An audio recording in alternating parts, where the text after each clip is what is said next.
জুলাইয়ে ছাত্র জনতার গণঅভ্যুত্থানে পুলিশ সদস্যদের নিহত হওয়ার ঘটনা তদন্তের কোনো সুযোগ নেই বলে জানিয়েছেন স্বরাষ্ট্রমন্ত্রী সালাউদ্দিন আহমেদ। তিনি বলেন, জুলাই গণঅভ্যুত্থানে যারা নেতৃত্ব দিয়েছে তাদের সুরক্ষা দিতে অধ্যাদেশ জারি করা হয়েছে। জুলাই সনদেও এই বিষয়ে সম্মিলিত সিদ্ধান্ত রয়েছে। সরকার সেই নীতিতেই রয়েছে। সচিবালয়ে সাংবাদিকদের প্রশ্নের জবাবে তিনি একথা বলেন। স্বরাষ্ট্রমন্ত্রী স্পষ্ট ভাষায় বললেন, তদন্তের কোনো সুযোগ নেই। কিন্তু মাত্র 2 দিন আগেই বিএনপির মহাসচিব বলেছিলেন, পুলিশ হত্যার বিষয়টি দ্রুত তদন্ত করা হবে। এরপর বিষয়টি নিয়ে প্রতিক্রিয়া জানিয়েছে এনসিপিও। দলটির আহ্বায়ক নাহিদ ইসলাম বলেছিলেন, শোনা যাচ্ছে যে জুলাই গণঅভ্যুত্থানে পুলিশ হত্যার তদন্ত করা হবে। এই বিচার যদি নিশ্চিত করতে হয় তাহলে গণঅভ্যুত্থানে নিহত ও আহতদের বিচার আগে করতে হবে। আমরা কেবল অভিযুক্তদের বিচারের আওতায় আনতে বলেছি। পুরো পুলিশ বাহিনীকে সংস্কার করে মানুষের বন্ধু হিসেবে গড়ে তুলতে হবে।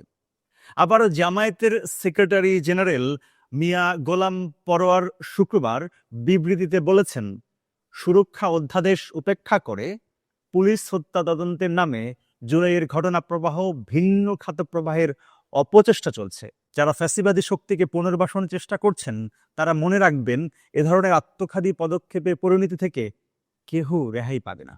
এমনকি পুলিশ হত্যা তদন্ত হবে শুনে পতিত আওয়ামী সমর্থকদেরও কেউ কেউ উল্লাস করেছে সামাজিক যোগাযোগ মাধ্যমে। বিষয়টি নিয়ে সকল পক্ষ যখন সরব তখন সামনে আসে বেশ কিছু প্রশ্ন। বিএনপি সরকারের প্রভাবশালী একজন মন্ত্রী মির্জা ফখরুলের বক্তব্য কেন উল্টে দিলেন স্বরাষ্ট্রমন্ত্রী?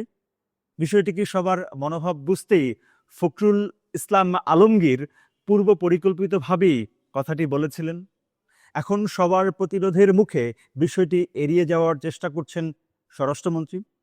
নাকি বিএনপির কোনো ফোরামে আলোচনা ছাড়াই মির্জা ফখরুল ইসলাম আলমগীর স্পর্শকাতর এই বিষয়টি নিয়ে কথা বলেছেন? বিষয়টি উত্থাপন হতে না হতেই কেন তেলে বেগুনে জ্বলে উঠল এনসিপি এবং জামায়াত? তদন্ত বিষয়টি আসলে কখনোই খারাপ কিছু নয়। বিচার করেন আর নাই বা করেন, তদন্ত করে রাখলে বিষয়টি নিয়ে সকলে একটা সঠিক ধারণা পেত। জুলাই সনদে বাস্তবায়নের প্রশ্নে বিএনপির প্রতি একটা অবিশ্বাস রয়েছে এনসিপি এবং জামায়াতের। তাই যখন কোনো ব্যত্যয় দেখেন তারা, তখন জুলাইয়ের বিষয়টি এনে বিএনপিকে কন্ট্রোল করার চেষ্টাও করেন তারা। যদি স্বরাষ্ট্রমন্ত্রীর কথাই চূড়ান্ত ধরা হয়, এনসিপি কিংবা জামায়াত এখন খুশি হওয়ার কথা। কারণ সালাউদ্দিন আহমেদ বলেছেন, জুলাই গণঅভ্যুত্থানে যারা নেতৃত্ব দিয়েছে তাদের সুরক্ষা দিতে অধ্যাদেশ জারি করা হয়েছে। জুলাই সনদেও এ বিষয়ে সম্মিলিত সিদ্ধান্ত রয়েছে। এখন রইল বাকি আওয়ামী লীগ এবং তাদের সমর্থকদের কথা। আমার মনে হয় খুনিদের কোনো কথা আমলে না নিলেও চলে, তাই তো? আপনার যদি ভিন্ন কোনো মত থাকে তবে জানান আমাদের। আর সঙ্গে থাকুন নিউজ হাবের। মহান মুক্তিযুদ্ধের চেতনা এবং বাংলাদেশপন্থী স্বাধীন সাংবাদিকতায় আপনিও হতে পারেন অংশীজন। নিউজ হাবের প্রচেষ্টাকে এগিয়ে নিতে যে কোনো পরিমাণ সহায়তা পাঠাতে পারেন নিচের দেয়া নম্বরে।